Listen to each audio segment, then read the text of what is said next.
मैं क्या अर्ज कर रहा था आपसे, जरा गौर करें। हजरत अली मजदूरी करके शाम को लेकर के आए कुछ जौ, और जौ सैयदा ने अपने हाथ से चक्की चलाई, चक्की पीसी, खाना तैयार। मगर खाना तैयार हो गया। अच्छा जरा गौर करें, अजान की आवाज का इंतजार है, अजान की आवाज आ जाए, मगर अजान की आवाज नहीं आई, बल्कि एक पुरदर्द आवाज आई। और उस आवाज में दर्द था कि मैं मिस्कीन हूं, क्या नबी की बेटी मुझको कुछ दे सकती है? क्या सैयदा फातिमा ज़हरा मुझको कुछ दे सकती हैं? मैंने सुना है आपके दर से कोई खाली नहीं जाता, मेरे बच्चे बड़े भूखे हैं। अल्लाह के रसूल की बेटी ने अपने आगे से खाना उठाया और कहा, लो हसन मेरे बदले का, मेरे हिस्से का खाना दे के आओ। अली बोले मेरे हिस्से का भी दे के आओ। दोनों बच्चे बोले फिर हम भी नहीं खाएंगे, हम भी अपने हिस्से का दे के आएंगे। दोनों बच्चे दे करके आ गए। और उसके बाद फिर दूसरा दिन गुजरा। फिर अली पूरे दिन मजदूरी और अरब के कितने खतरनाक टेम्परेचर, कितने खतरनाक तापमान के दरमियान में आपने जो है वो मजदूरी की है, शाम को लौटे हैं। और फिर खाना बनाया सैयदा ने। 2 दिन की रोजेदार नबी की बेटी ने चक्की चलाई, अल्लाह के रसूल की बेटी ने चक्की चलाई। 2 दिन की रोजेदार बेटी ने चक्की चलाई। और चक्की चलाने के बाद खाना तैयार हुआ, आटा बना, रोटी बनी। मगर इसके बाद इंतजार हो रहा, अजान की आवाज आ जाए तो, अजान की आवाज आ जाए तो रोजा खोल लें, अजान की आवाज आ जाए तो रोजा खोल लें। मगर अजान की आवाज आने से पहले एक आवाज आई, और वो आवाज ये थी कि मेरे माँ बाप, मेरा बाप मर गया है, मेरी माँ भूखी है, मैं यतीम हूं, क्या नबी की बेटी मुझको कुछ दे सकती है? कि पैगंबर की बेटी मुझको कुछ दे सकती है? नबी की बेटी ने उठा के खाना अपने हाथ से दे दिया, हसन ने भी दे दिया, पूरे घर ने दे दिया। तीसरी रात गुजरी, तीसरी सहरी फिर पानी से, और पानी से करने के बाद फिर अली तीसरे दिन मजदूरी करने निकले। अल्लाह अकबर। जब निकले, एक हदीस अर्क से जम करता हूं। हदीस ये है, ये हदीस मैंने 2 साल पहले मदीने शरीफ में गुंबद खजरा के नीचे बैठ के पढ़ी थी 21 रमजान को। आज तक जो पढ़ने का असर है मेरे दिल पे आज तक वैसा का वैसा ही है कि हजरत अली फरमाते हैं, मैं अपने घर आया, और जब मैं अपने घर आया तो मैं 15 दिन के बाद लौटा था। मैंने दरवाजे पे दस्तक दी तो मेरी बीबी ने मुस्कुरा के सलाम किया, दरवाजा खोला और मुस्कुरा के सलाम कर दिया।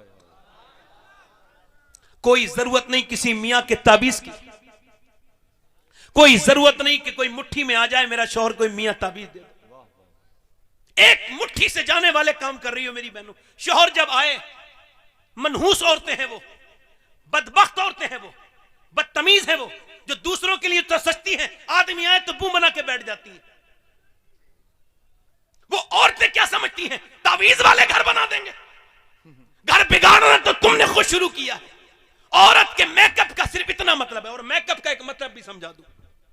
मेकअप का अगर आप उर्दू तर्जमा करेंगे तो मैंने जितनी जिस्तनियां छानी है उसमें एक ही तर्जमा आया। मेकअप का मतलब है कमी पूरी करना।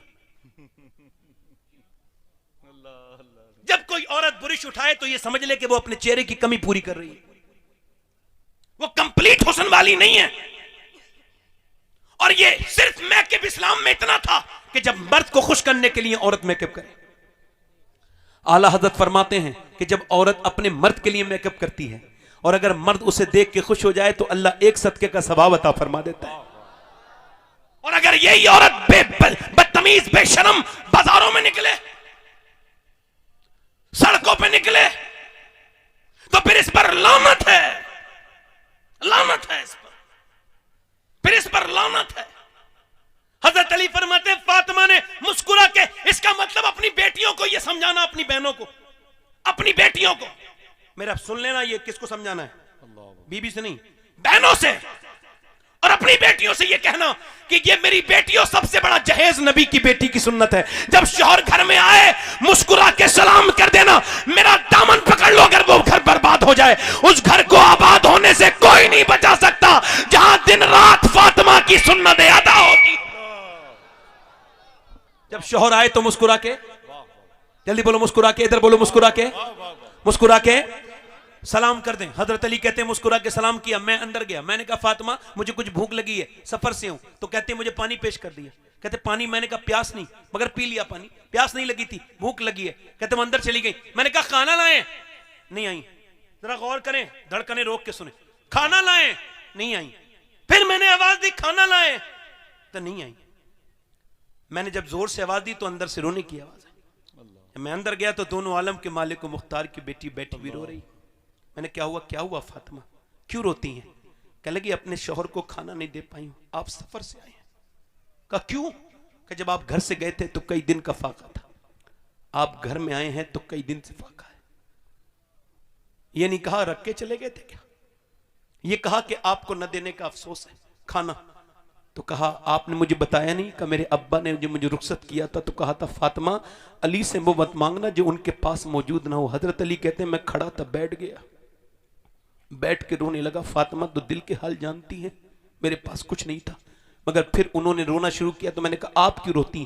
कहने लगी आप तो चले गए थे मगर मेरे अब्बा के घर में 16 दिन से चूल्हा नहीं जला। कहते हैं अली बच्चे भूखे हैं, मगर मैंने जब हुजूर का नाम सुना तो फिर मैं तड़प गया। मदीने के बाग में गया, एक यहूदी के मैंने कहा अली से कोई काम ले लो। उसने कहा एक खजूर दूंगा, एक डोल निकालो। हजरत अली कहते हैं मैंने 3 डोल निकाले, थक के बैठ गया। फिर हुजूर याद आ गए। कहते फिर मैंने डोले निकाली, कहते 17 डोल निकाले, पूरे पसीने में भीग गया। शाम हो गई, खजूरें हाथ में ली, खुद भूखा था, सफर से लौटा था, मगर चक्के भी नहीं देखी। हुजूर की बारगाह में गया, हुजूर अली नजराना पेश कर रहा है, इन नजर ले लीजिए। हुजूर ने देखा, कहा अली तेरे बच्चे भूखे हैं, तेरी फातिमा, तेरा हसन, तेरा हुसैन भूखा है, उसको नहीं दे के आए? मैंने कहा या रसूल अल्लाह, अली हसन से ज्यादा, अली हुसैन से ज्यादा और फातिमा से ज्यादा आपसे मोहब्बत करता है या रसूल अल्लाह। हुजूर ने दोनों हाथ उठाए और दुआ की, अल्लाह मैं अपने अली से राजी हूं, तू भी मेरे अली से राजी हो जा, मैं अपने अली से राजी हूं।